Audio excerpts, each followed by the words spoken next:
Magandang umaga po, Light Church family. Sige po, tatayo po tayo. At magandang umaga rin po sa team online. Ayan. I believe na excited na po ang lahat na magpuri sa Panginoon. Kaya palakpak po yung kamay mo. Salamat, Panginoon.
Walang iba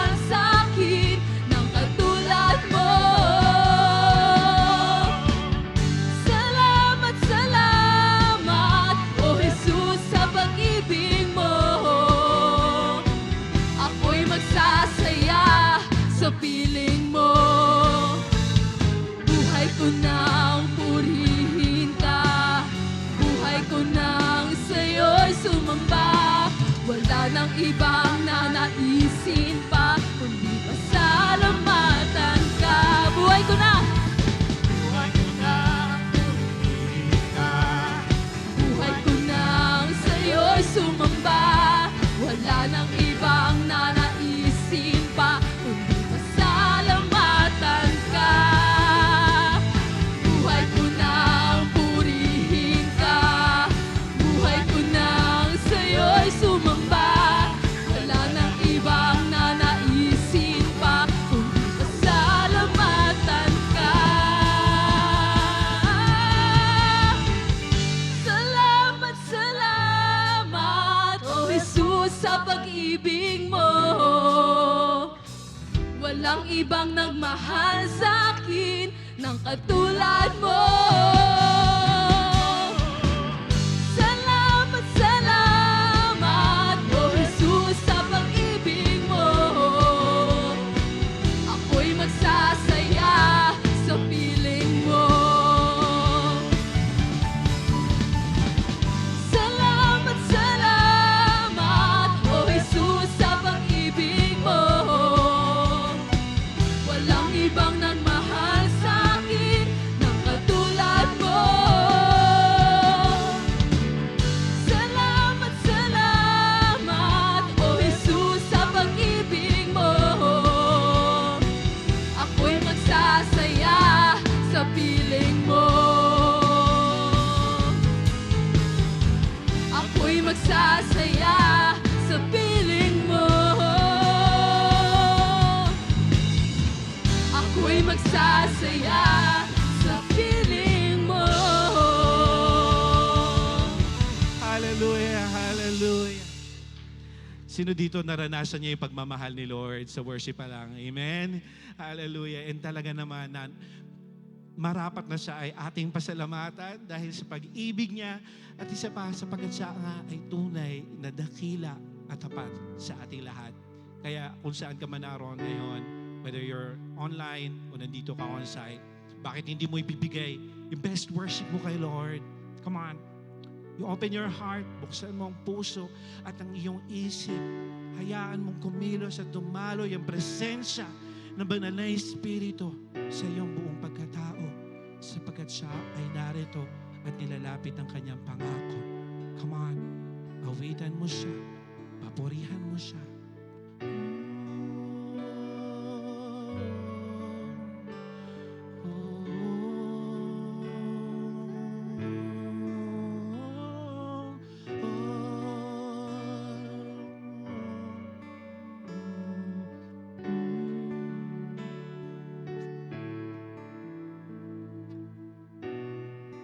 Diyos noon pa man, pangako mo't tipan, dakila at tapat. Pinatunayan mo, mga pangako mo, ay gagawin mo. Dumaan man ang anumang bagyo, ako'y hawak mo at tiwala ang buong puso ko sa pangako mo. Dakila ka't tapat sa akin. Dakila ka't tapat sa akin. Sa silangan hanggang kanluran ay pupurihin ka. Dakila ka't tapat sa akin.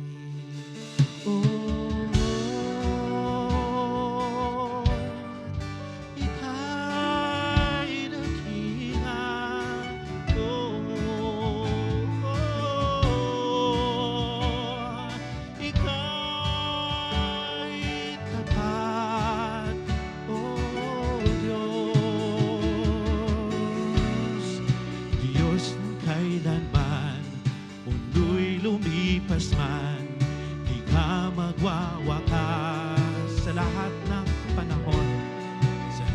ng panahon, ika'y naging tapat sa mga pangako mo.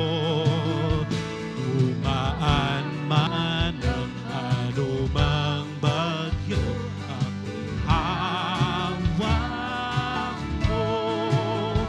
At tiwala ang buong puso ko sa pangako mo.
Minsan pa, awitin mo siya ay dakila. Come on, church!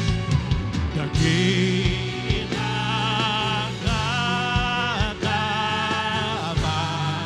sa akin.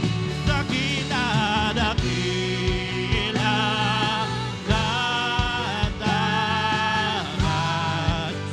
sa silangan man, sa silangan hanggang kaluran ay pupurihin. Pagkat ika'y dakila, dakila kataban. Minsan pa, sa huling pagkakataon, awitan mo si Lord. Come on! Dakila kataban sa akin. Dakila, dakila kataban sa silangan man, sa silangan hanggang kanluran ay pupurihin ka. Dakila kataban sa Hallelujah. Salamat, Panginoon. Salamat sa naranasan naming pag-ibig mo, Panginoon. Salamat sa pinaranas mo, pinaramdam mo, Lord, ang pagyakap mo na ikaw ay tunay nga, dakila at tapat, Panginoon. Kaya naman ngayon, naniniwala kami, Lord, matindi ang gagawin mo sa aming buhay. Kaya muli naming bubuksan ang aming puso at isip sa iyo lamang at sasabog, Lord, ang salita mo sa aming buhay, ang iyong kadaklaan, Panginoon. Muli pinapasalamatan ka namin at pinapapurihan. Maraming salamat, Panginoon. Ito po ang aming samot dalangin sa matamis na pangalan ni Jesus. Ang lahat ay magsabi ng malakas na amen. Hallelujah. Amen. Ayan. Sige po, pwede po bang isa pang the best na palakpak para sa ating Panginoon? Ayan. Sige po, makakaupo na po tayong lahat. Ayan. Sino po dito, worship pa lang, is talagang nasatisfy na sa presence ni Lord? Amen? Amen. Ayan. So, speaking of satisfaction po, allow me to read from the book of Luke, chapter 9, verse 17, wherein it says, "They all ate and were satisfied, and the disciples picked up 12 basketfuls of broken pieces that were left over." Ayan. So, ito po yung verse sa book of Luke kung saan ito po yung pinaka or one of the most famous miracles ni Jesus. And this time po, galing po si Jesus with his disciples sa Capernaum para magturo at mag-minister sa mga tao. And after po ng ministry nila sa Capernaum, they went to Bethsaida using a boat kung saan they were looking for a place somewhere kung saan makakapanalangin sila and at the same time, para makapagpahinga na din from the ministry. But then, nung lumapag po yung bangka nila sa pangpang ng Bethsaida, they were welcomed by great number of people. Kasi during this time po, kasagsagan din ng popularity ni Jesus sa mga tao dahil nga sa mga miracles na ginagawa niya. And since nandun na po yung mga tao, so kinater nila yung tao, ayan. And nung magdidilim na po, naisip ng mga disciples na it would be better off for Jesus na isend na yung mga tao sa kanilang mga daan. Nang sa gayon, makauwi sila, ayan, at makabili ng kanilang mga pagkain. But alam niyo po, Jesus did not listen to them. Instead, He told His disciples to feed them. Kaso po, may isang problema. Alam niyo po ba kung ano yun? Ayan, so wala silang capacity to feed those number of people. Kasi po, according sa record, there were 5,000 men, bukod pa po yung bilang ng mga bata at babae na nandoon sa lugar na yun. And they only have a few resources. They only have 5 loaves of bread and 2 pieces of fish. So, practically speaking, it is insufficient to feed them kung titingnan natin yung resources na meron sila. But sino po dito naniniwala, out of that inadequacy, Jesus just wanted to teach His disciples the results of trusting God amidst the scarcity. Kaya naman po today, let us talk about what are the results of trusting God amidst the scarcity. Ayan, unang-una po, trusting God can result to adequacy. as the disciples turned to Jesus the little resources they have, He immediately thanked God for it and instructed them to distribute. Nung pinalalangin po ni Jesus yung little resources na meron sila, in-instruct niya yung disciples niya na ibigay ito at i-distribute sa napakaraming tao na kasama nila during that time. And as a result, ano po naging resulta? The multitudes were satisfied. Meaning, ang inaakala nilang kakaunti ay nagawang magkasya sa napakarami. Sige po, pwede po ba natin palakpakan si Lord?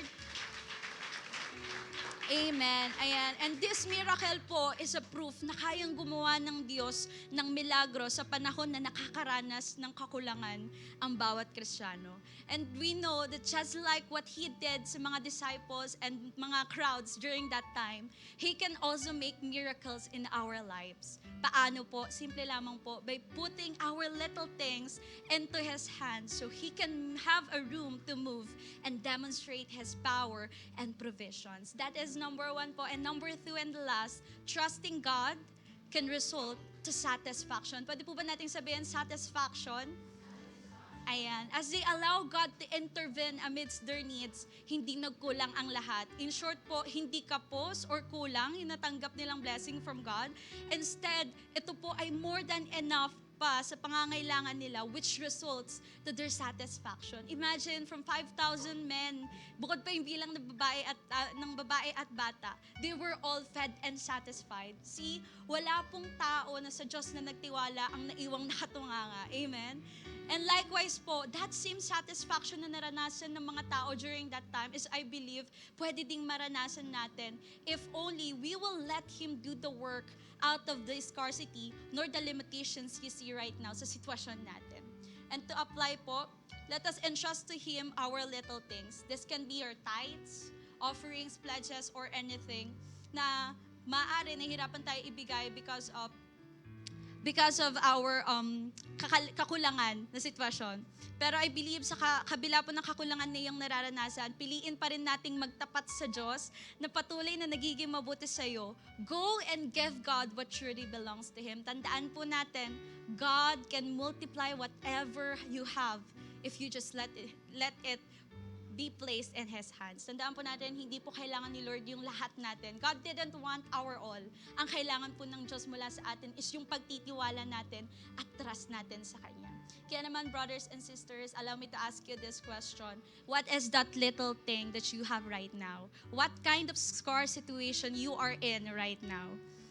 I want to tell you po, sa panahon ng kakulangan man o kasaganahan, sapat ang Diyos para ikaw ay samahan at tulungan. Kaya naman po, give back to Him, trust Him, and praise Him. Sige po, palakpakan natin si Lord. Ayan. Sige po, as we prepare our tithes, offerings, and pledges, tatayo po tayong lahat, mananalangin tayo sa Panginoon. Ayan. Sige po, pwede po ba natin hawakan yung sobre and i-place natin to sa ating dibdib as we pray? Amen. Ay, sige po, allow me to lead you in prayer. Yes, Heavenly Father, we thank you, we honor you for this wonderful gift called life.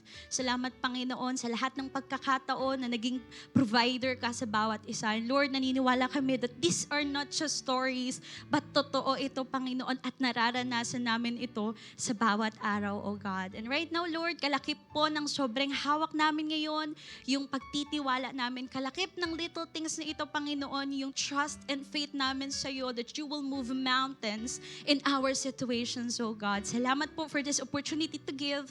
And God, sa mga hindi po makakapagbalik, I pray, God, that you also give them the opportunity to give back, that they may also enjoy and feel, Panginoon, kung anong pakiramdam na magbalik sa isang tunay na Diyos. Salamat, Panginoon, sa iyo po lahat ng papuri at pagsamba. We thank you, God. We honor you. In Jesus' name we pray. Amen. Ayan. Sige po, let us all give and give back with a cheerful heart. Ayan, thank you, Coach. And for reminders lang, for giving our tithes and offerings, we can send it through BP account, GCash number, or directly here at church. So, happy giving. Ayan, now let's proceed to our light news. Ayan, para naman po sa ating mga first-timers online, on-site, we would like to acknowledge your presence. Kaya naman po sa mga new friends and first-timers here on-site, ayan, pwede po ba tayong tumayo?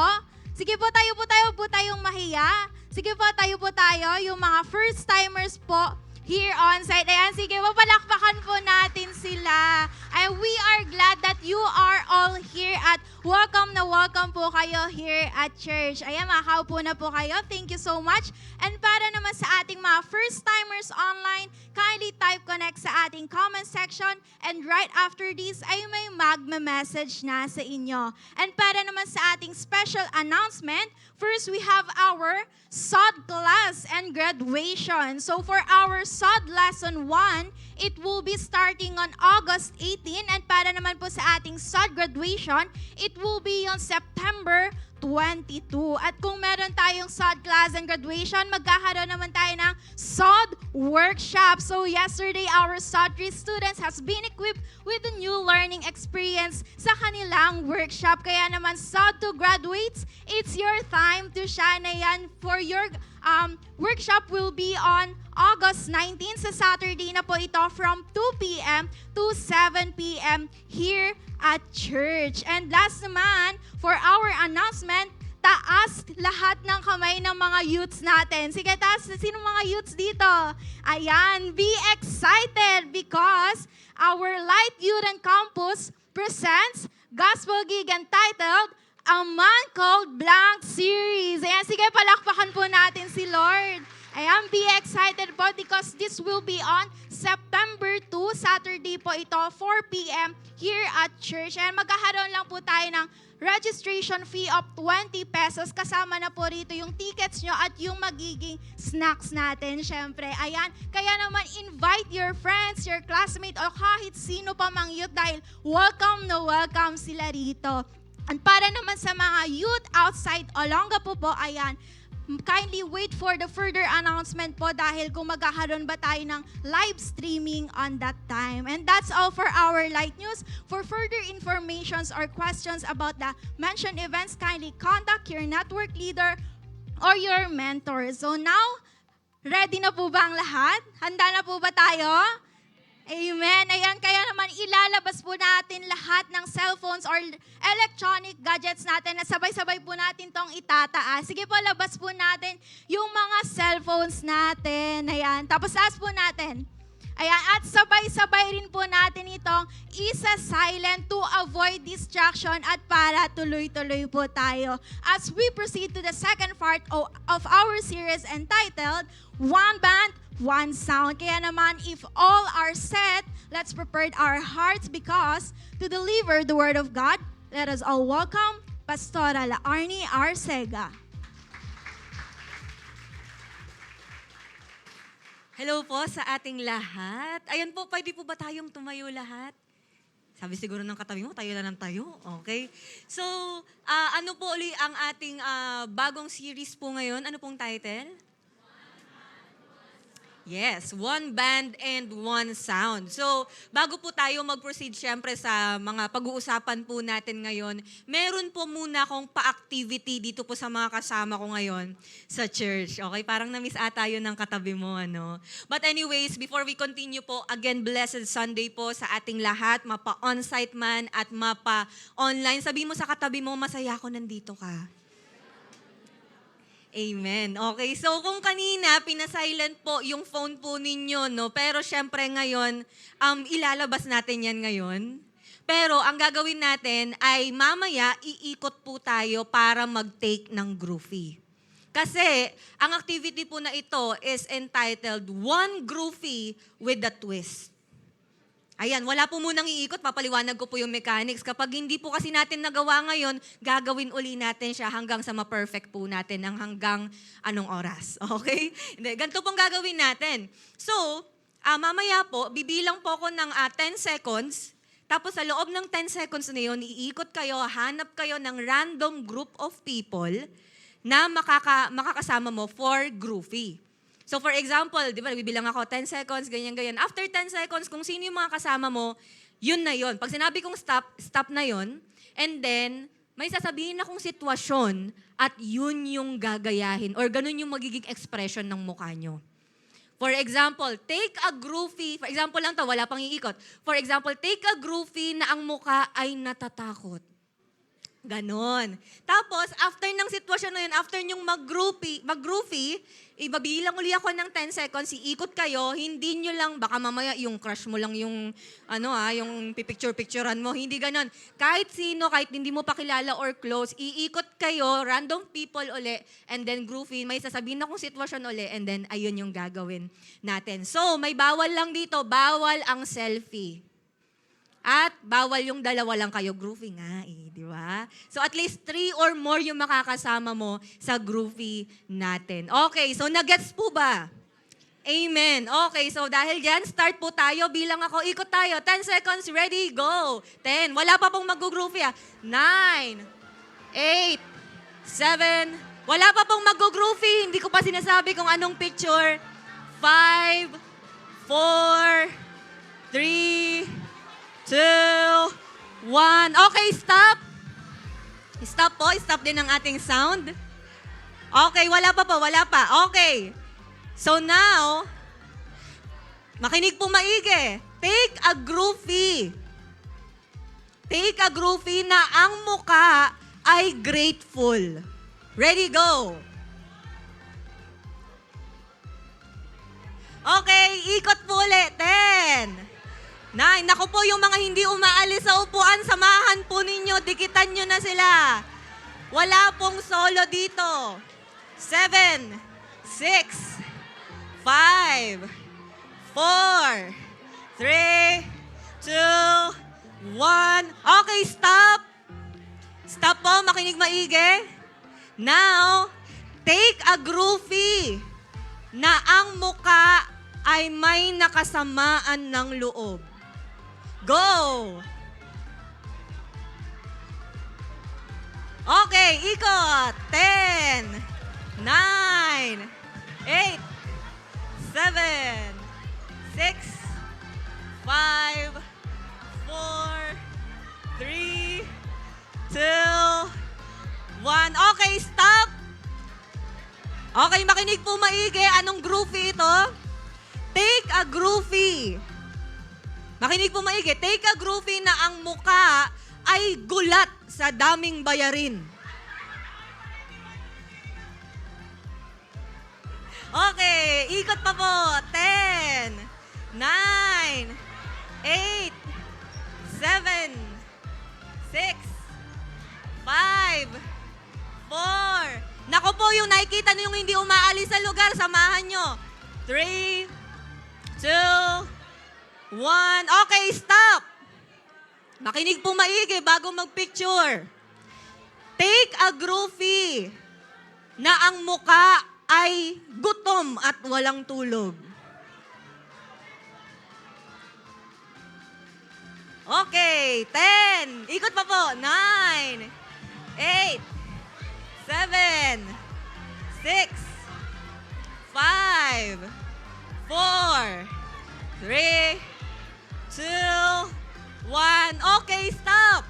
Last na po ito. Ibigay nyo na yung best nyo. Kailangan yung banat na banat yung mukha, okay? Wala nang hiya-hiya rito. Okay, makinig po maigi. Take a groovy na ang mukha ay masayang masaya sa church ngayon. Go!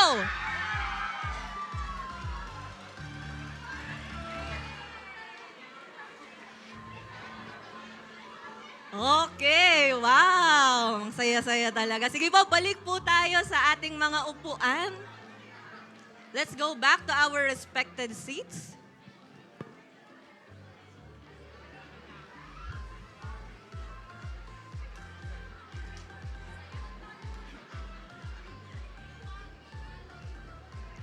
Grabe, parang nagulat ata yung katabi mo kasi hindi ata siya nakapaghanda dun.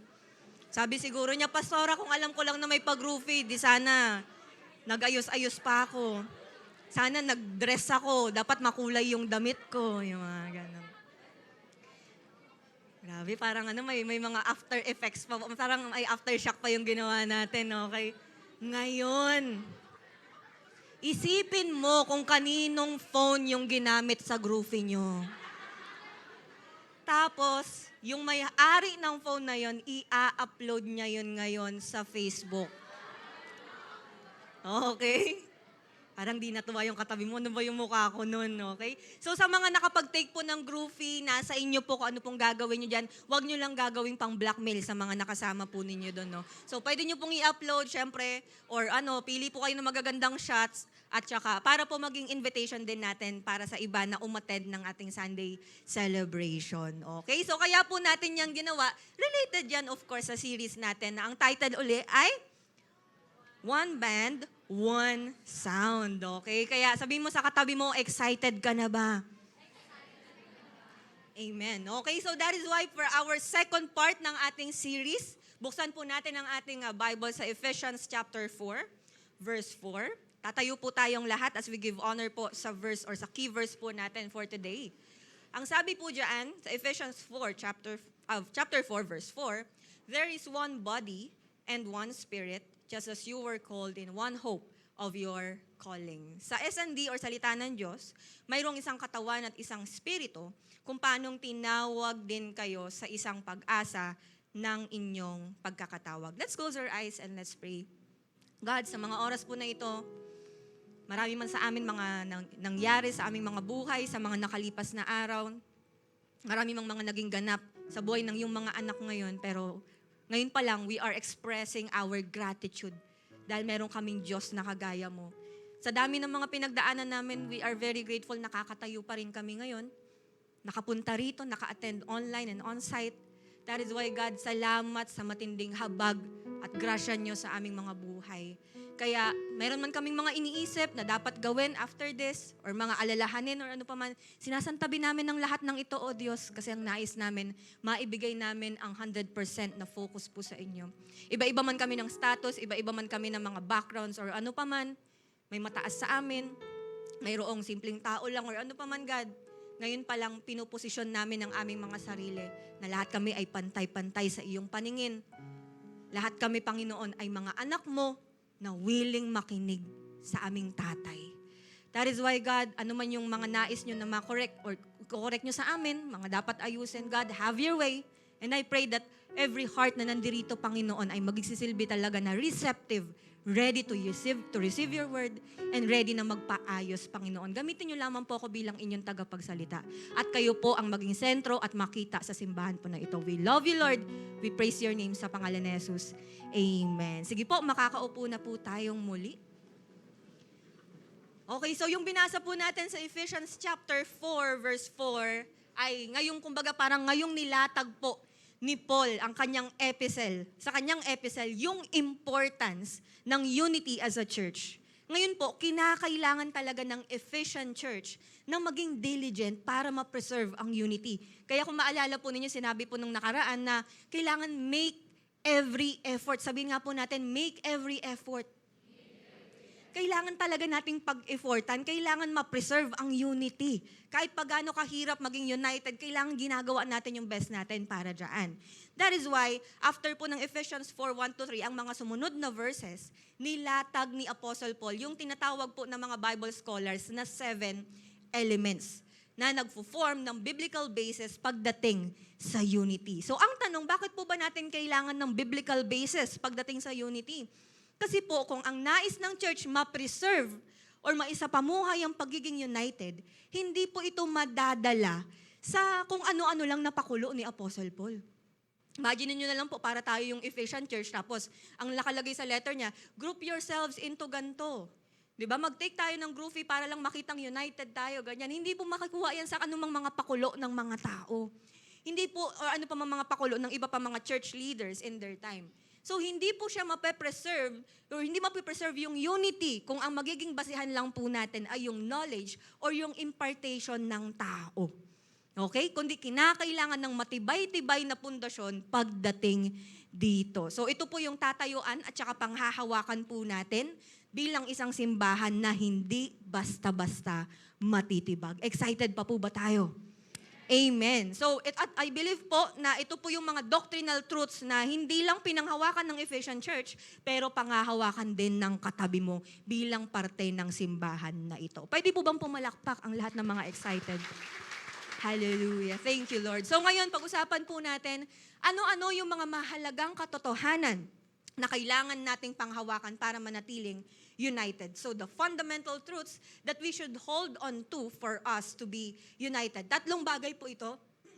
Simulan po natin. Number 1, there is one body. Sabihin mo nga po, one body.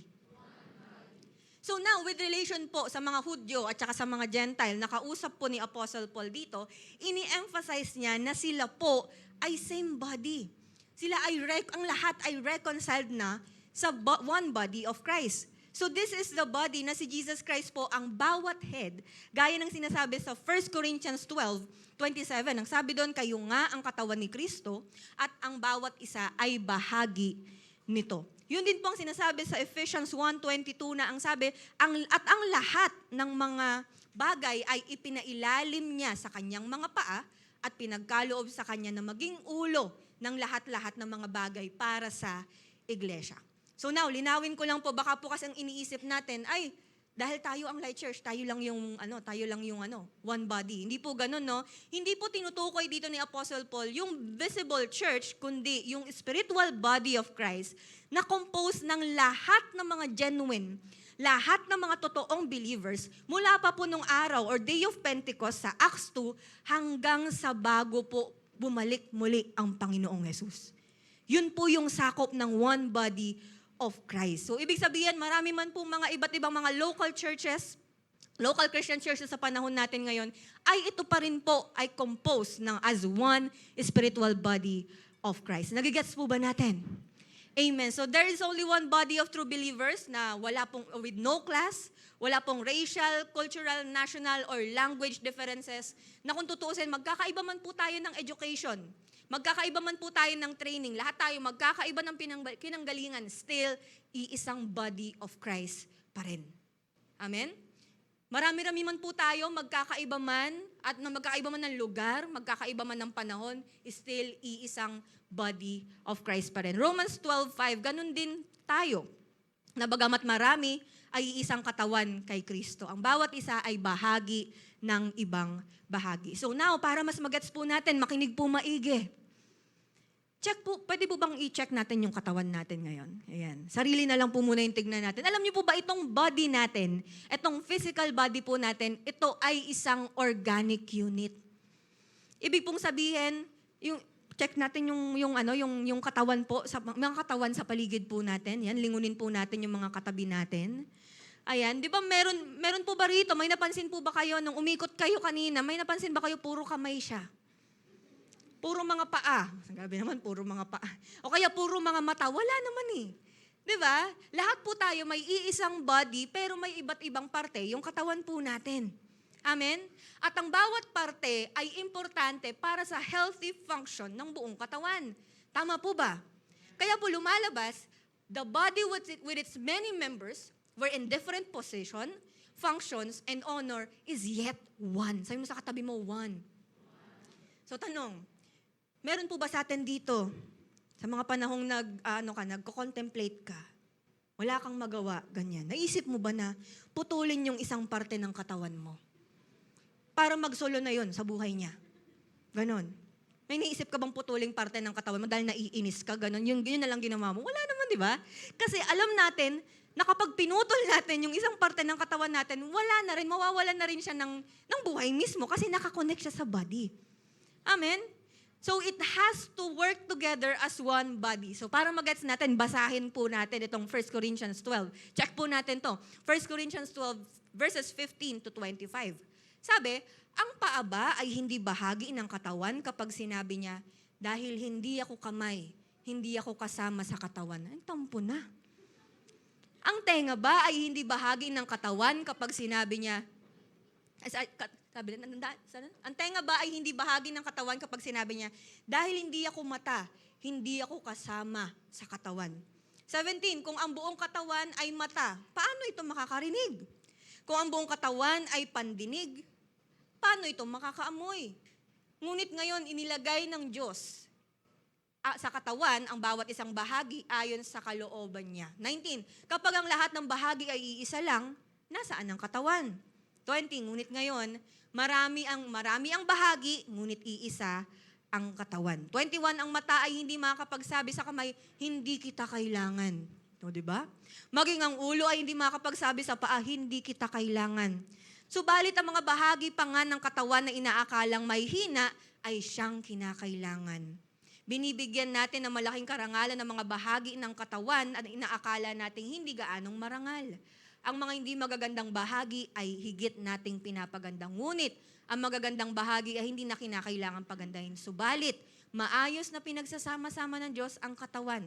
Ang mga bahaging may kakulangan ay binigyan niya ng higit na karangalan. 25, ito ay upang hindi magkaroon ng pagkakabahabahagi sa katawan at sa halip ay magmalasakitan sa isa't isa ang lahat ng bahagi.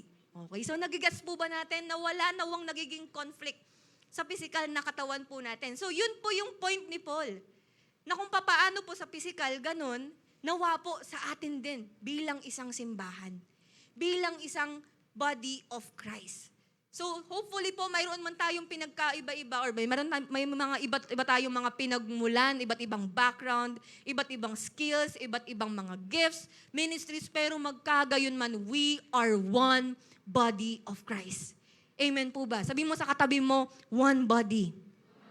Palakpakan naman po natin si Lord.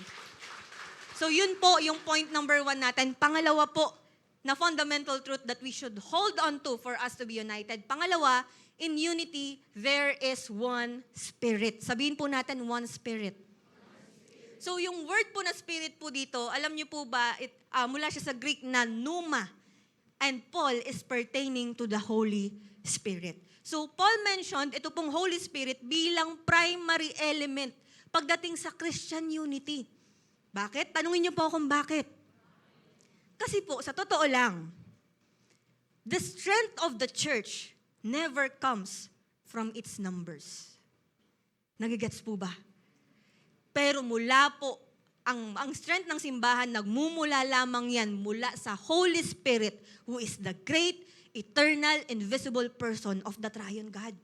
So it is the Spirit that is the true power of the church, and there is only one Spirit. Amen? Nagigets po ba? 1 Corinthians 12:6-11. There are different kinds of working, but in all of them and in everyone, it is the same God at work. Now to each one, the manifestation of the Spirit is given for a common good. 8. To one, there is given through the Spirit a message of wisdom. To another, a message of knowledge by means of the same Spirit. 9. To another, Spirit by the same Spirit. To another, gifts of healing by that one Spirit. 10. To another, miraculous powers. To another, gifts of healing by that one Spirit. To another, naulit pala tayo. To another, miraculous powers. To another, prophecy. To another, distinguishing between spirits. To another, speaking in different kinds of tongues. And to still another, the interpretation of tongues. 11. All these are the work of one and the same Spirit. And He distributes them to each one just as He determines. At hindi lang po yun. The moment na ang tao, tayo pong mga tao ay nakaranas ng salvation, doon po natin na-receive ang Holy Spirit. Si Holy Spirit po ang nagpa-function para tayo ay makaranas ng regeneration or new birth or yung mas kilala po natin na pagiging born again. Amen? Siya rin po yung nagbabaptize sa lahat ng mga mananampalataya into the one body of Christ at the moment ng kanyang conversion. 1 Corinthians 12:13, for we were all baptized by one Spirit so as to form one body, whether Jews or Gentiles, slave or free, and we were all given that one Spirit to drink. That is why po, ang church ay hindi po yan dependent sa mga wisdom or sa bilang ng mga members po ng simbahan, kundi nakadepende lang sa iisang Spirit, and that is the Holy Spirit. Amen?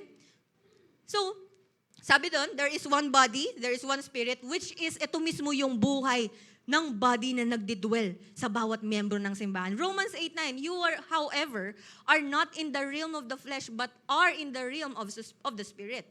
If indeed the Spirit of God lives in you, and if anyone does not have the Spirit of Christ, they do not belong to Christ. So dahil po kay Holy Spirit na nagdidwell sa body of Christ, may mga common po na na-experience ang simbahan. Gaya po ng simulan natin, una nakakaranas po ang church ng common conviction.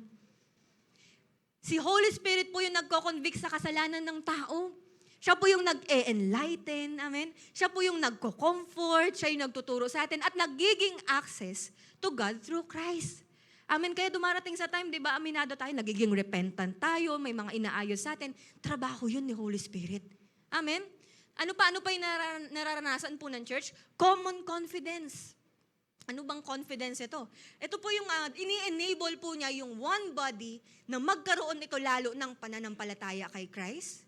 Mas lalo talagang magpatuloy at mas maging confident na lumapit sa presensya ng Diyos. Kaya po kung walang Holy Spirit, wala ring confidence. Amen? Nagigets po ba? Parang wala na po akong kausap. Nagigets po ba? Amen. And next, ano pa ang nararanasan ng church? Meron silang common care. It is the Holy Spirit who bears the fruit of love sa buhay ng mga tao para makapagbigay ang bawat isa ng common care towards one another. Kaya pala nagkakaroon ng unity. Kaya pala kinakaya yung unity kasi may Holy Spirit na nagpo-produce ng care sa bawat isa. Kaya pala nagagawa nating magmahal. Tingnan mo yung katabi mo, minamahal mo ba yan? Kaya natin nagagawang magkaroon ng care, kaya natin nagagawang maging patient, maging understanding. Kaya pala tayo nakakapagpatawad.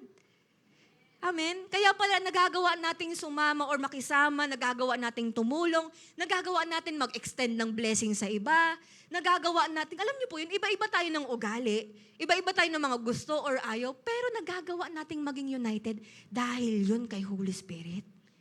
Amen?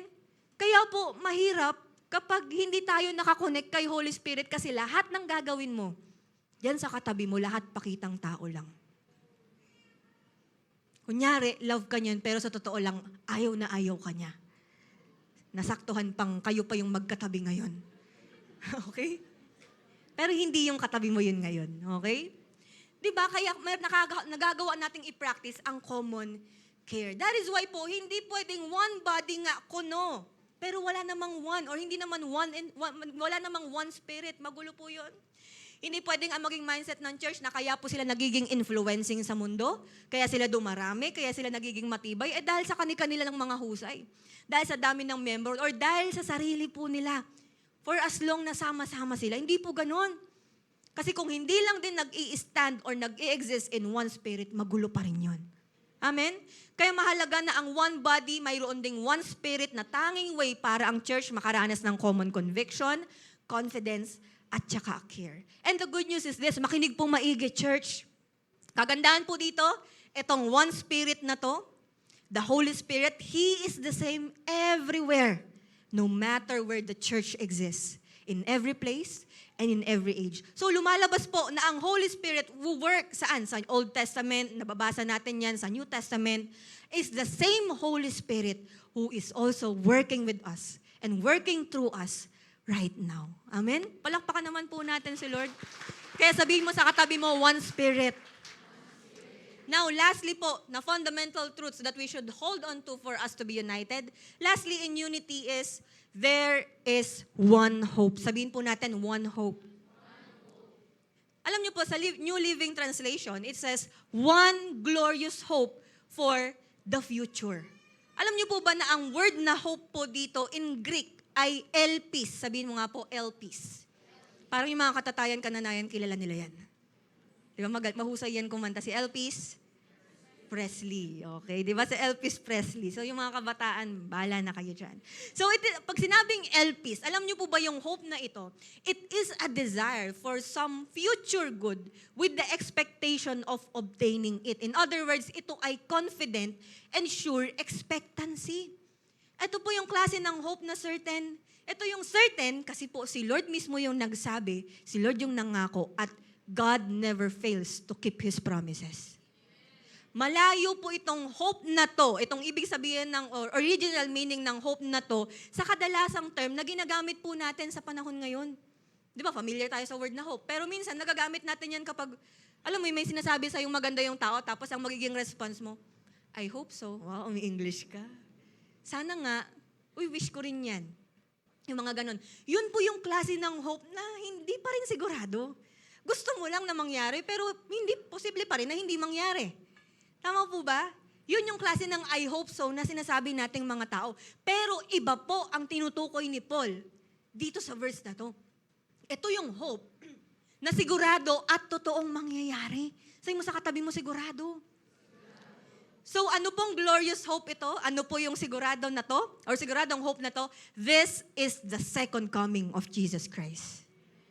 Parang natakot ata yung katabi mo ngayon. Hindi pa ako ready, Pastora. Okay, this is the second coming of Jesus Christ. Yung katotohanan na sinabi po ni Paul sa kanila to, sa Ephesian Church, itong hope na to, ay para ma-emphasize po sa mga kausap niya na mga Hudyo at Gentile na iisa lang sila ng destining kakahantungan. Para mawala yung mga differences nila or mawala yung mga, alam niyo yun, parang may iniisip sila na mas importante si ganto, ganyan. Nawala po yan sa status, wala yan sa mga pinagmulan, kasi lahat ng mga totoong Kristiyano, iisa lang ng pupuntahan. Amen? So Paul wants them to be certain na walang differentiation between Christians, na ang lahat ay equally sons and daughters of God. Lahat ay tagapagmana ng same heavenly inheritance. Na lahat po ng members of the true church are called sa iisang destiny, and that is being with Christ. Amen? Ito yung time na darating na they will be changed totally like Christ and share His glory. That is why this is the hope of our calling. At ito po yung katotohanan, makinig po maigi.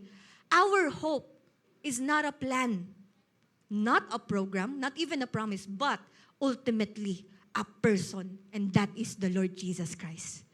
Amen? Sige po, palakpakan po natin si Lord. Actually, ito pong pagiging hope po mismo ng Panginoong Yesus. Sinabi po yan ni Apostle Paul kay Timothy sa 1 Timothy chapter 1 verse 1. Akong si Pablo ay isang apostol ni Jesucristo ayon sa utos ng Diyos na ating tagapagligtas at ng Panginoong Jesucristo. Siya ang ating pag-asa. Sinabi rin po ito ni Paul kay Titus sa Titus 2:13, while we wait for the blessed hope, the appearing of the glory of our great Lord and Savior, Jesus Christ. So, maliwanag po na si Jesus Christ ang one hope na ilulook forward ng bawat mananampalataya dahil sa kanyang muling pagbabalik. Alam niyo po ba, sa muling pagbabalik ng Panginoong Hesus, doon wala ng kalungkutan. Doon wala ng kahihiyan, wala ng shame. Sa muling pagbabalik po ng Panginoong Hesus, wala ng pagkakautang. Hala, parang na-excite na yung katabi mo. Excited na ako dyan, Pastora. Wala nang mga bayarin. Amen? Mukhang mayayaman po ata yung mga kausap ko po ngayon. Diba? Wala na raw pong mga pain, wala nang anumang sakit ang mararamdaman ng mga mananampalataya. Amen po ba?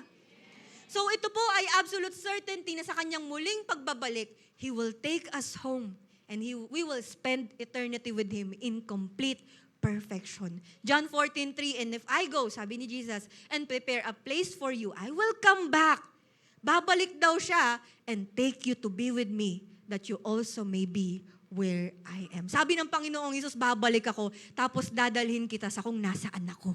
Sino po rito masaya siya doon? Palakpakan naman po natin si Lord. Now, here's the thing. Alam niyo po, ito po yung kaibahan ng one hope sa hope kuno ng mundo. Kasi po, kung i-check po natin, ang hope po dito sa earth ay hindi po kadalasang nagiging resulta ng union at saka ng harmony. For example na lang, sa work po, kayo na mga magkakasama bilang mga empleyado or yung mga employers, ganyan, hindi po iisa ang hope ng mga yan.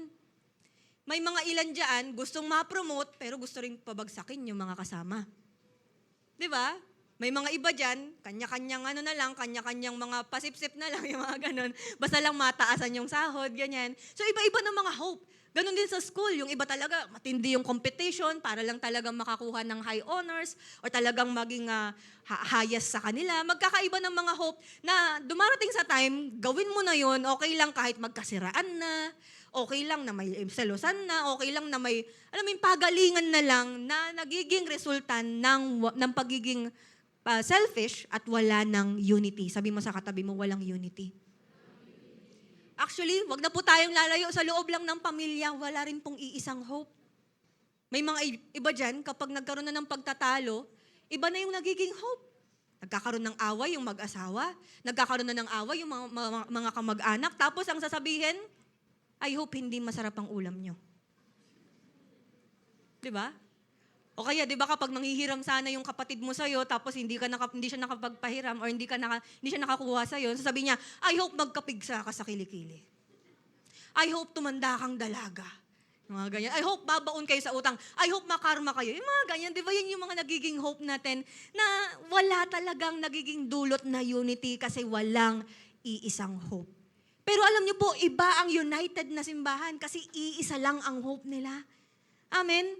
At yun ay ang muling pagbabalik ng Panginoong Yesus. That is why po, makinig po tayo maigi. Ang mga Kristiyano, gaya po ng katabi mo ngayon. Pwede po bang tingnan mo po siya ngayon? Ngitian mo siya ngayon, ayan. Alam mo po ba, hindi mo alam baka yung Kristiyano na kasama mo ngayon, alam mo yun, kahit na may mga pinagdadaanan sa buhay, andito pa rin siya. Amen? Kahit pa ang dami na niyang mga bagyo, ang dami ng bagyong dumaan sa buhay niya, lumagpas na, umalis na yung mga bagyo dito sa Olongapo, talaga sa kanya nag-i-stay pa rin. Yung mga ganun, nandito pa rin siya, nakangiti pa rin. Amen? Hindi mo alam yung katabi mo, baka wala ng pangkain, walang pamasahe pa uwi. Nakangiti pa rin siya ngayon. Di ba? Hindi mo alam na nahimik lang yung katabi mo ngayon. Pero di mo alam na kahit pa marami ng mga taong nanakit dyan, marami ng mga taong nang iwan sa kanya, or nang chismis sa kanya, puro namang mga fake news, nagpapatuloy pa rin siya. Amen? Sige po, palakpakan po natin si Lord. At ito pa, alam niyo po yung mga life groups natin, networks, at lalo na yung church po natin. Pansin po ninyo, ilang taon nang nakatayo, ilang taon nang patuloy na nag-i-exist? Dahil ba wala lang? Dahil ba kailangan lang nating malamigan tuwing linggo? Ganon? Dahil po ba trip lang ni pastor? Parang naisip niya, tayo kaya akong church, sige bukas. Dahil ba ganon lang? Hindi po ganon. Yun ay dahil sa iisang hope. Dahil mayroong Diyos na muling babalik.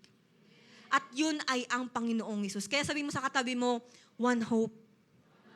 Marami po ba tayong natutunan? Palakpakan naman po natin si Lord. Now, bilang panapos po, again, ano-ano po ulit yung truths for us to be united? There is, number one body. Pangalawa, pangatlo, and one hope. So now, bilang isang simbahan, ito rin po yung nais ng Diyos na panghawakan po natin sa pagpe-preserve ng ating unity. Dahil kung meron pong tayong, baka kasi meron tayong thinking na kanya-kanyang diskarte na lang, kanya-kanyang pag-a-adjust na lang or pagtitiis sa ugali ng isa't isa para maging united, nagkakamali po tayo. Okay?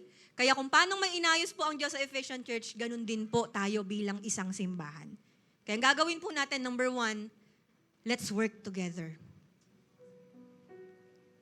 Sinama ko po talaga dyan yung let us, yung let's, para lang mas ma-emphasize na tayong lahat. Hindi pwedeng maituturo lang tayo na, ay, isa lang tao yung responsable sa simbahan. Ay, leader ko lang. Ay, itong mga matatagal lang na Kristiyano. Ay, yung mga bagets lang yan. Pero ako na matanda, hindi. Hindi po. Let us work together. You know what po, ang pagiging one body ng church ay essential for the work of Christ. At ang kagandahan po dito, hindi natin kailangan na magkakamuka, magkakapareho. Baka po kasi may mga nagiging hugot tayo na, alam mo yun, may mga time na gagawa nating ikumpara yung sarili natin sa iba. Hindi kasi ako ganto gaya niya kaya ganto lang ako. Iba kasi sila, iba ako, kaya ganun. May mga ganun na minsan, yung differences natin, hindi siya nagiging way para mas lalo tayong ma-excite, ma-encourage sa pagpapatuloy natin kay Lord, pero nagagawa pa nating babaan yung tingin sa sarili natin. Pero, ang nakakatuwa po dito, ganun mag-function ng body. Magkakaibang parte ng katawan, pero nagwo-work as one. May mga differences man. Tayo po, may iba't iba tayong gifts, may iba't ibang ministries, may iba't ibang mga personalidad, pero we are one in body. May iba't ibang pagkakatawag si Lord, may iba't ibang plano si Lord sa buhay ng bawat isa, pero we're still one body. Tanong po, sa katawan po natin, may mga naririnig po ba kayong awayan? Na dumating sa time, yung kidney ninyo, saan po yung kidney? Dito? Yung kidney po natin, na bad trip na lang siya kasi napaka-healthy ng liver mo. May ganun ba? O kaya may time po ba na yung isa mong kamay, nagawa niyang awayin yung isa mong kamay. Kasi mas magaling siyang mag-function. Mas gamit na gamit siya sa lahat. Sa pagkain, Sa ano pa man, siya yung bubuhat ng mga mabibigat na bagay. Yung isa nagtatampon na kasi parang ang laki na ng muscle mo sa kabila. Ito, pat-pat pa rin, yung mga ganon. O yung tenga mo, sa kabilang tenga. Nagtatalo ba? Kasi yung isa mas malakas sumagap ng chismis, yung isa nahuhuli. Hindi, di ba? Wala pong ganon. Sabi mo sa katabi mo, walang ganon. Kasi our body parts work together. That is why tayo po bilang isang simbahan, let us work together. Magkakaiba man tayo, pero magkaisa pa rin po tayo. Kaya okay lang po ba nasa iisang church na rin lang tayo? May iba't ibang networks, may iba't ibang life group. Pero okay lang ba pagdating po doon, wala pa rin competitions? Walang mga rivalry. At kung dumarating sa time na nakikita ka po, kabatch mo, kasabayan mo, na umaasenso, gumaganda yung buhay, nag-grow, then be happy for him or her. Matuto kang maging masaya sa kanya. Matuto kang mag-congratulate sa kanya. Naku po, ayusin po natin. Baka kasi i-apply man natin to, pero ang sasabihin mo paglabas ng church, congrats ha. Hindi, congrats. Masaya ako sa'yo. Kasi ikaw, bago ka pa lang dito, pero blessed ka na. Ako kasi, 5 taon na ako sa simbahan. Hanggang ngayon, marami pa rin akong utang. Hindi po ganun. Yung masaya ka talaga. Uy, I'm happy for you. I'm happy sa nangyayari ngayon sa family mo. Hindi dumarating sa time na, minsan kasi kapag may nakikita tayong mga umaangat, nalalait eh. Kaya ko rin yan eh. Pwede rin naman ako mag-disciple, kaya ko rin naman mag-win, kaya ko rin mag-handle ng maraming members, busy lang ako. Mas mahusay nga ako dyan magsalita eh. Sadyang puyat lang ako ngayon. Alam niyo yun, yung parang minsan nagagawa talaga nating sabihan ng negative yung taong yun. Pero hopefully, may makikita man tayong nagiging okay sila, nag-grow sila excellently, nagiging successful sila sa anumang aspeto ng buhay nila. Tingnan mo sila hindi bilang mga competitors, pero bilang maging encouragement at example sa'yo. Amen? Matuto po tayong maging masaya para sa bawat isa. Sabi mo sa katabi mo, I'm happy for you. Sabihin mo sa kabila, totoo ba? Amen? Taas po ang kamay ng mga leaders. Ayan, sa mga leaders po dito, mga mentors, ganyan. Hopefully tayo po, dahil mga nag-guide po, or accountable tayo sa mga hinahandle natin, nawa po, wala rin pong kompetisyon pagdating dyan. Di ba, maging masaya po tayo sa mga kapwa po natin leader. Amen, maging masaya tayo sa mga sa ginagawa po ni Lord sa buhay nila. At sa mga mentees po, sa bawat isa sa atin, wala rin po sanang mga inggitan. Wala rin sanang pagkukumpara. Let's work together. Amen. Sabi mo sa katabi mo, let's work together. And another thing po, ito may concern ako. Bago tayo mag-proceed sa next application po natin. Ngayon po nga, nagkakaroon tayo ng Sunday celebration. May nakita po ba kayo sa paligid nyo na mag-isang paa, paikot-ikot? Uy, kaninong paa to? Gano'n. Yung isa naiwan sa CR, gano'n. Meron ba kayo nakitang kamay lumalambitin dito, di ba? Nag-aayos, nagkukutkot. Wala, di ba? May nakita po ba kayong tiyan na naligaw? Hindi ko tiyan to. May nakita po ba kayong siko na nakadikit lang sa pader? Wala. Pwede po bang i-check mo yung katabi mo baka may na-detach sa kanyang part? Wala, kompleto. So now, ano pong ibig ko sabihin dito? Pastora, kung ano naman pinaggagawa mo. Ano po bang ibig sabihin ko dito? Ibig sabihin, pag sinabing one body, wala pong nakadetach na miyembro. Walang nakahiwalay na part ng body. Walang pipiliing maging Lone Ranger. Walang pipiliin na, sige, kayo na lang dyan. Okay na ako rito.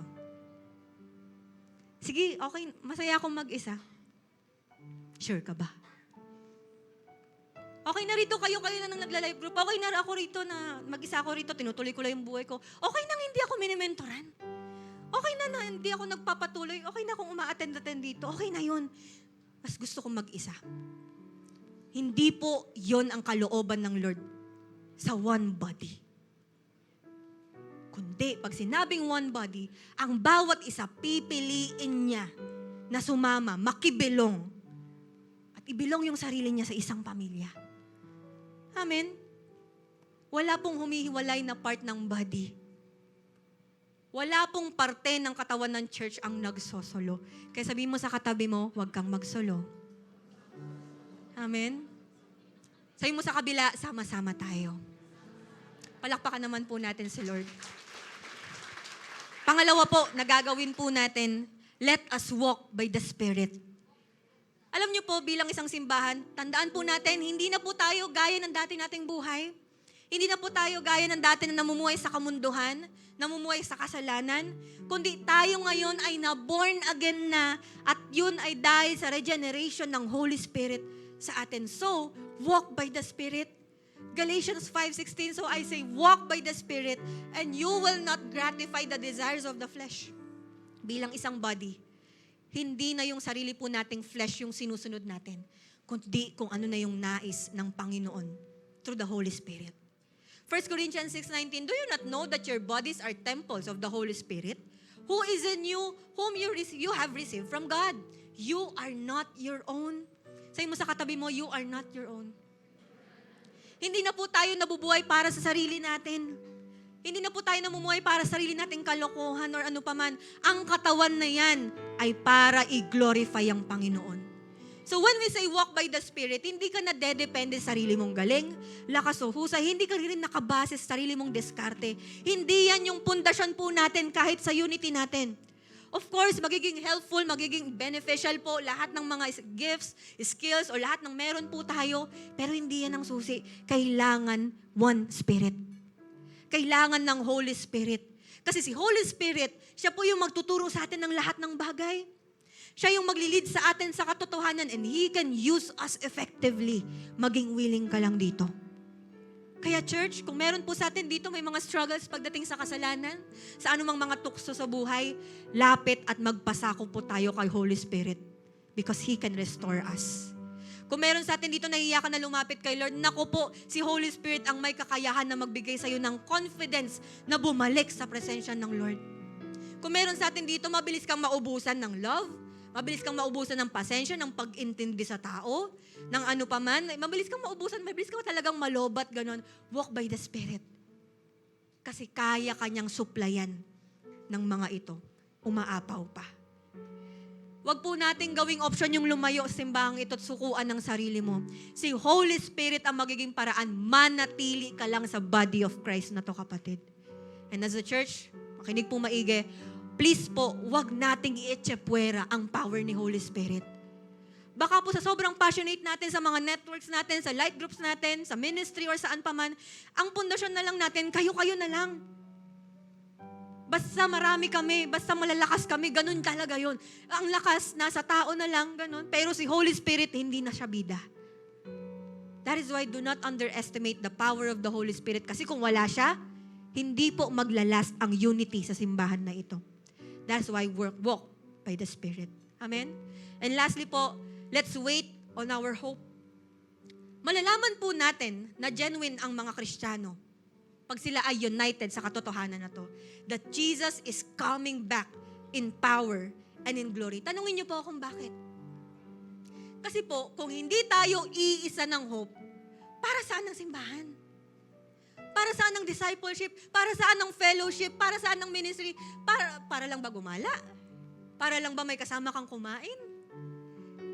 Kasi po kung hindi tayo iisa ng hope, bakit pa tayo nagpapatuloy sa mga ginagawa po natin para kay Lord? Bakit pa nandirito ang mga leaders? Bakit po nandirito yung katabi mo? Diba?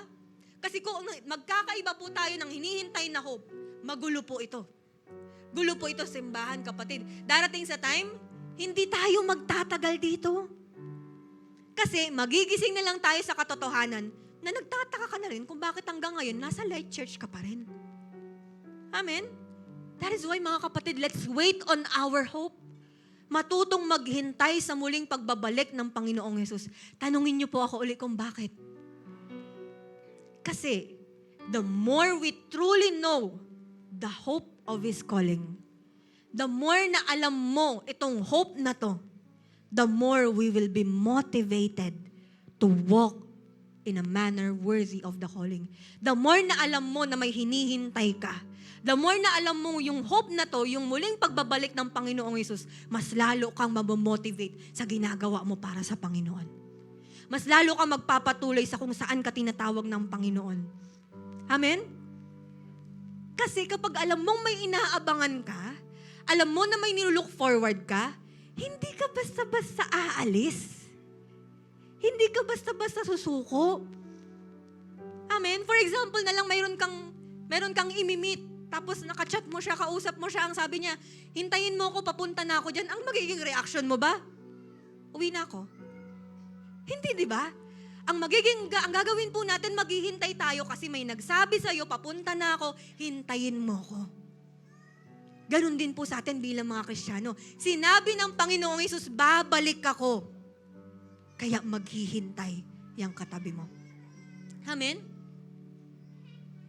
When was the last time na nagkaroon po tayo ng ganitong klaseng hope? Baka sa sobrang ang dami ng pinagdadaanan po natin, nalimutan na nating maging hopeful sa muling pagbabalik niya. Sobra na tayong bombarded sa mga stress, sa mga anxiety, sa mga problema natin. Kaya dumarating sa time ang option natin, sumuko na. Ayoko na. Pagod na ako. Pero kapag aware ka, alam mo, itong hope na to, kahit anong mangyari, hindi ka susuko. Kaya kahit magulo sa pamilya mo, marami mga problema sa loob ng pamilya, hindi mo sila susukuan. Ikaw bilang Kristiyano, hindi ikaw yung mag-walk out, hindi ka lalayas, hindi ikaw yung bigla-bigla na lang mawawalan ng hope para sa pamilya. Hindi, kasi alam mo, hinihintay mo ang Panginoong Hesus, hindi mo susukuan ang pamilya mo. Kaya kahit may gusot sa marriage mo, kahit nagtatalo kayo ng asawa mo, hindi mo pa rin yan susukuan, mamahalin mo pa rin yan, iingatan mo pa rin yan, kasi maliban sa covenant, may covenant kayo ni Lord, alam mong muling babalik ang Panginoong Hesus.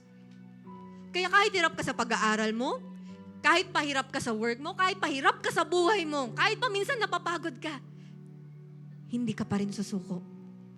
Sa ministry, sa life group, sa buhay mo, hindi ka basta-basta susuko. Kasi alam mong may hope.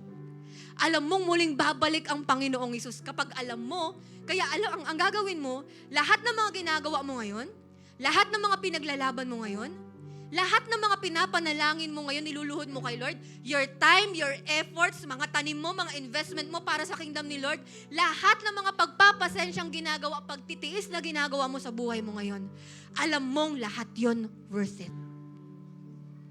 Kahit yung effort mo para lang maging tapat na mananampalataya, maging tapat na Kristiyano at follower ni Lord, kahit ng daming pinagdadaanan, napipersecute ka, nagpapatuloy ka pa rin. Ang dami mong mga iniisip, ang dami ang dami mga lies na binubulong sa atin ng kaaway, nagpapatuloy ka pa rin.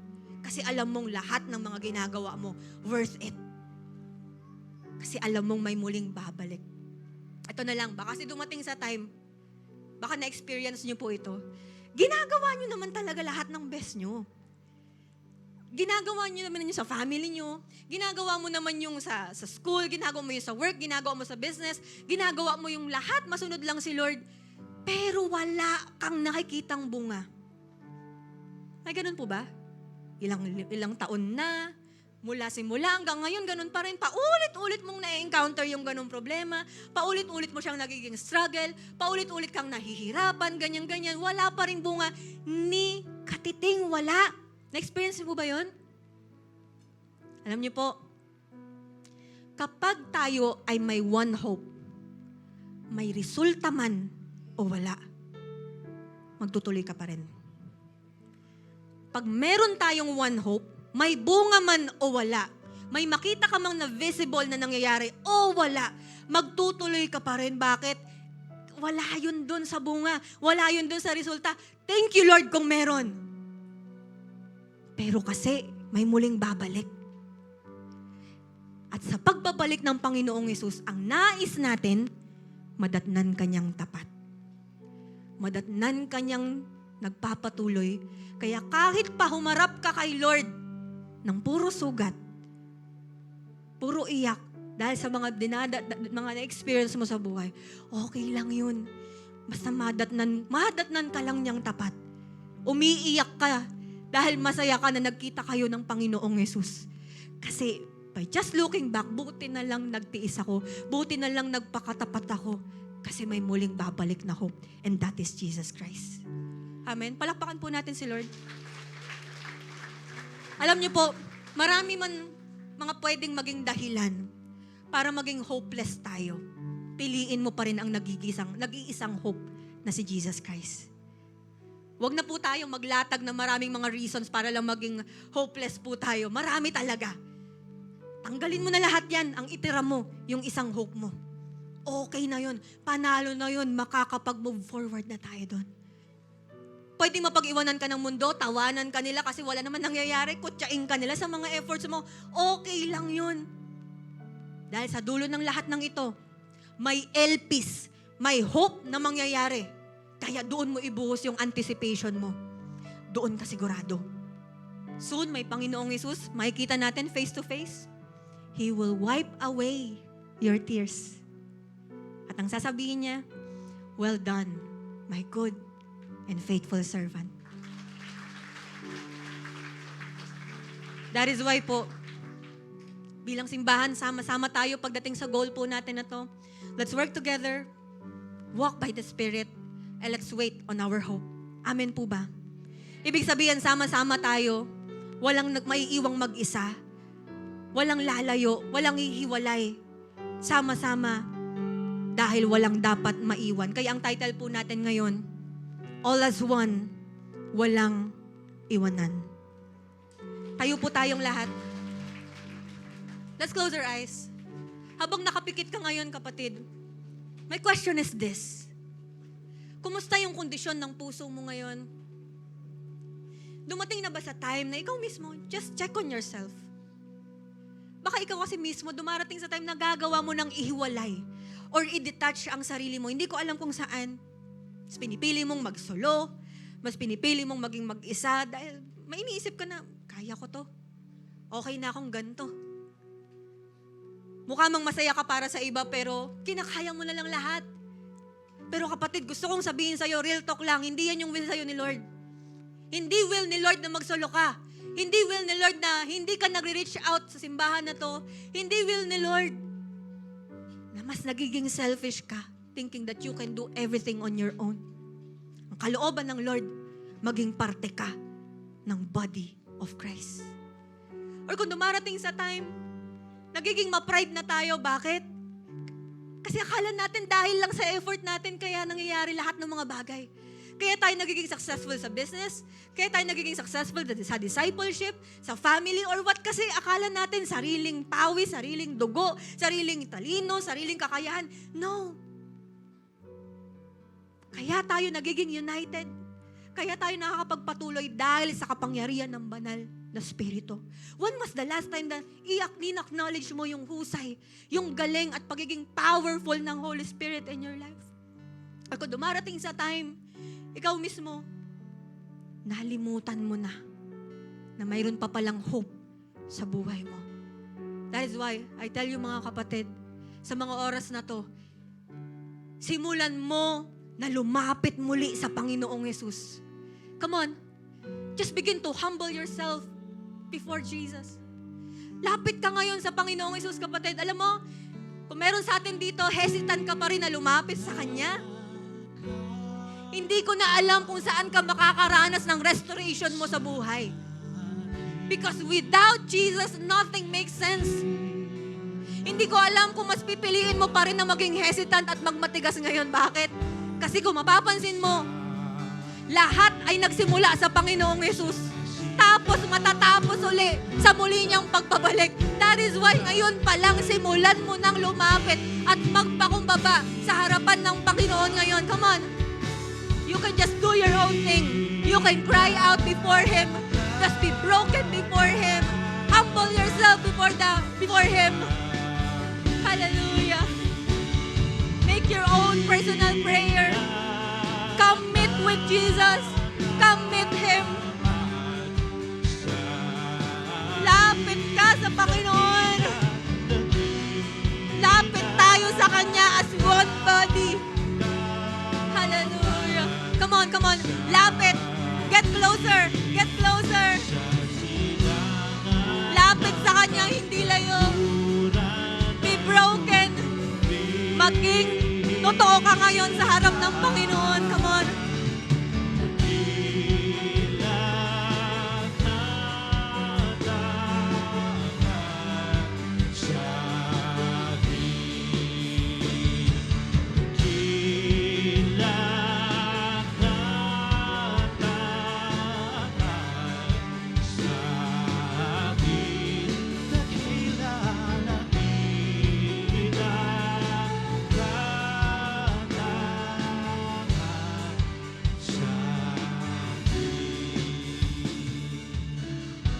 Meron sa atin dito, this is your first time na makilalang lalo ang Panginoong Jesus. And you want Him na manguna, maghari sa iyong buhay. Sabihin mo tong prayer na to, sabihin mo, Panginoon, tawarin mo ko sa aking mga naging kasalanan. Naniniwala ako na ikaw ay namatay at muling nabuhay para sa aking kaligtasan. Tinatanggap kita bilang aking Panginoon at tagapagligtas. Mga kapatid, sa mga oras na ito habang ikaw'y nakapikit, makinig ka maigi. Meron sa atin dito, aminado ka that you have been hopeless in your life. Grace na lang, nakatayo ka ngayon. Grace na lang na naririto ka at naririnig mo ngayon ang mensahe ng Panginoon. Pero some of us here perhaps, ang dami mo ng hopelessness. Marami kang rason para bumitaw. Marami kang dahilan para lang bitawan mo ang relasyon mo sa Panginoon. Maraming dahilan para piliin mo na lang ang sarili mo or para magpakalayo-layo ka na lang, but you are still here. Kapatid, anuman ang mga dahilan ng mga anxieties, worries, or anything na nagiging reason para mas lalo kang maging hopeless ngayon, bitawan mo na yan. Isuko mo na ngayon yan sa Panginoon. Ilapag mo na ngayon sa paanan ng Panginoon yan. Dahil baka yan yung nagiging way para huminto ka. Hayaan mo ang Panginoon ang maghawak dyan.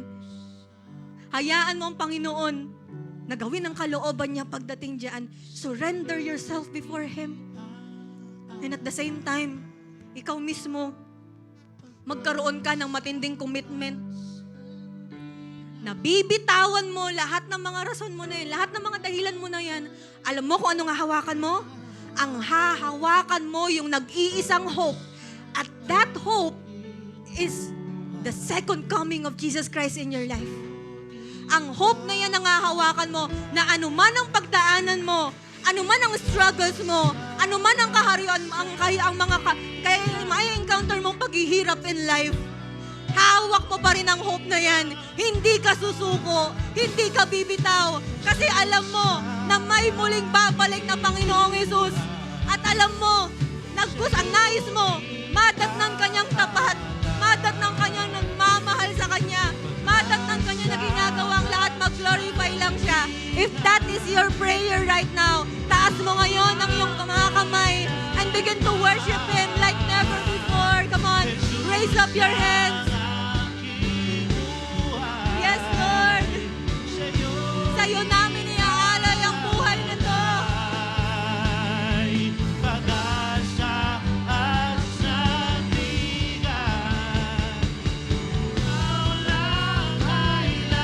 Come on, come on. Sing with all your heart. Yes, Lord, ikaw lang.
sa akin, sa silangan hanggang kanluran ay pupurihin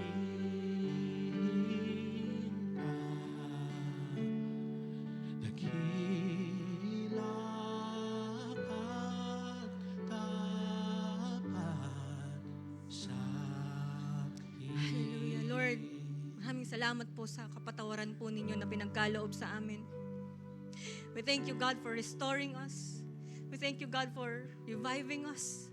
Salamat, Panginoon, dahil ngayon nagkakaroon kami ng drive, ng passion para mas lalong magpatuloy sa inyo. Thank you, Lord, for lifting our faith in you. Thank you, Holy Spirit. Thank you, God, sa kabutihan mo sa buhay ng bawat isa. Salamat sa katapatan mo na hanggang ngayon nararanasan namin. Now this time, habang tayo po ay nakapikit, pwede po bang ilagay po ninyo ang inyong kamay sa tapat ng inyong dibdib? We'll pray for that heart. We will pray as a church. Lord, we are praying for one another ngayon. Help us, Lord, to be united in one body. The reason kung bakit hanggang ngayon nararamdaman namin yung pagtibok ng puso na ito is because you want us na mag-work as one. Help us, Lord, na bilang one body, mawala anuman ang kadamutan, mawalang pagiging makasarili, mawalang anumang kayabangan. At ang mangibabaw na lang, Panginoon, sa buhay ng bawat isa ay yung pagmamahalan, pagpapatawad, pagpapasensya, pagkikare, at lahat, Panginoon, ng nais mo. Help us, Lord God, na ang Light Church na to maging united. Walang magkakanya-kanya, walang pipiliing mag-isa, Lord. Bawat isa sa amin magpapakumbaba, pipiliing sumama, tumulong, makiisa sa iyong simbahan. Kaya I pray, Lord, na ang buhay ng bawat isa ay manatiling connected sa mga light groups, sa pamilya na ito, at wala sa amin ng lalayo, Panginoon. And God, help us, Lord, na mamuhay at magpasakop sa Spirit, sa Holy Spirit. Wala sa amin dito ang magiging mayabang thinking na dahil lang sarili naming efforts or what. Pero lahat kami i-acknowledge yung matinding kapangyarihan ng banal na Spirito. Dahil lamang yun sa pagkilos nyo, Panginoon, walang sa amin. And lastly, Lord, help us na anuman ang mangyari, Lord, pwedeng paglabas ng simbahan na to, marami kaming ma-encounter uli. Wag lang naming malimutan itong hope na to. Muli mong pagbabalik para sa amin. God, alam niyo po kung sino po sa amin dito yung mga pabitaw na dapat. Alam niyo po kung sino rito yung mga pasuko na dapat. Pero Lord, I pray na ang bawat isa na nakakarinig po dito, ano man ang ma-encounter niya ngayon ng mga persecutions ahead, ano man yung mga pagdaanan niyang hardships, ano man ang mga problema ma-encounter niya or bagyong dumaan sa buhay niya or sa pamilya niya, I pray na manatili ang paghawak niya sa hope na to, O Diyos. I pray na ang simbahan na to ay magkaroon ng iisang hope. Kaya dumating man sa time, mapagod, masaktan, mahirapan, hawak pa rin nila ang hope na to. Because ang bawat isa ay pinangahawakan ng muli mong pagbabalik. I pray, tulungan niyo po kami, Lord, na manatiling matapat. No matter what, maging tapat sa ano ba mga ginagawa namin in words, in action, sa buong buhay namin, Panginoon. Dahil ayaw naming dumating sa time na madadatnan niyo kami na tumalikod. Padadatnan nyo kami na binitawan yung mga commitment namin sa inyo. Na binitawan na lang namin dahil di namin kaya. Lord, ang nais namin sa muli mong pagbabalik, kahit sugatan kami, kahit napagod kami, kahit nahirapan kami, excited kami na humarap sa inyo. Bagamat umiiyak, bagamat maraming sugat, pero nais namin na madatnan mo kami. Ma-please ka at sabihin mong still a well done. May resulta man or wala. May nakita man kami o wala, still ang nais namin mag-glorify ka. Manatiling tapat sa muli mong pagbabalik. Maraming salamat, Panginoon, for empowering us. Thank you, Holy Spirit. We love you, Lord. We praise your name. Everybody say aloud, Amen and Amen. Hallelujah. Hallelujah. Yan po sa mga hahabol po ng kanilang tithes and offering.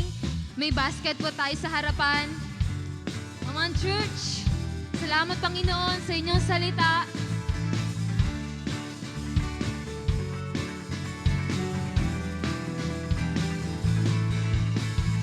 Kung aking mamasdan ang kalawakan, hindi ko maunawaan ang iyong dahilan kung bakit ako pinili mo, tinalagaan.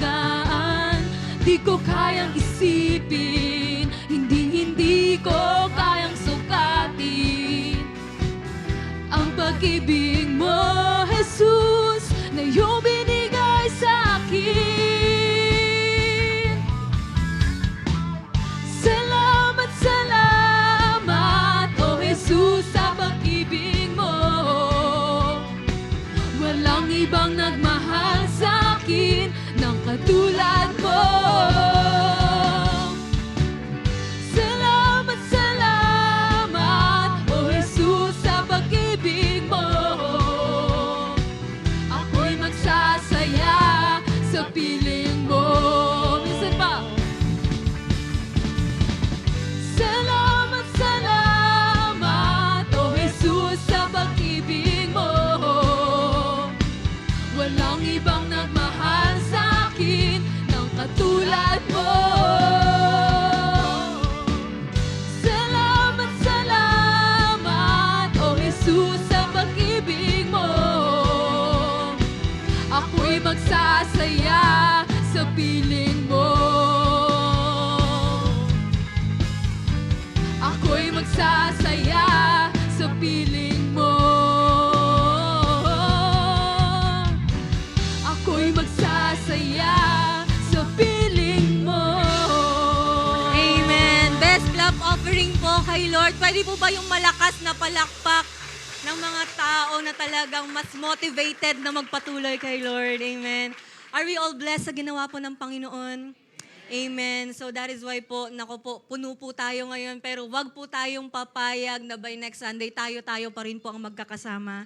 Dalhin po natin ang ating mga family and friends po para sila rin po ay talagang makilala ang Panginoon. Amen? Sige po, taas po natin ang ating mga kamay, pasalamatan po natin si Lord God. Maraming salamat. Napakatapat po ninyo sa aming mga buhay. Salamat, Panginoon, for your love, for your care, and of course, for your forgiveness and for restoring us.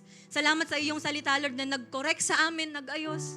Masakit man sa amin, pero mas lalong naging way ito para mas maging malapit po kami sa inyo, Panginoon. Salamat sa buhay ng iyong mga anak ngayon, na mga nakikinig ngayon, mga kasama namin sa on-site and online. May you continue to bless them and their family. Saan man sila naroon, Panginoon, sa work nila, pagpalain niyo sila sa business, sa school, saan pa man, Panginoon. Kayo po ang patuloy na magpala sa kanila at sila rin po ay magsilbing pagpapala sa iba pang mga tao. That is why I speak healing sa mga may sakit, Panginoon. I speak restoration. I speak breakthrough, Lord God. And I speak, Panginoon, na talaga ang bawat isa ay maging part at manatili ang unity, Panginoon, sa simbahan po na ito. And I pray, Panginoon, na ang bawat isa ay mamuhay in accordance sa kalooban mo para sa glory mo, O Diyos. Now, receive the blessing of the Lord. The Lord bless you. The Lord keep you. Make His face shine upon you and be gracious to you.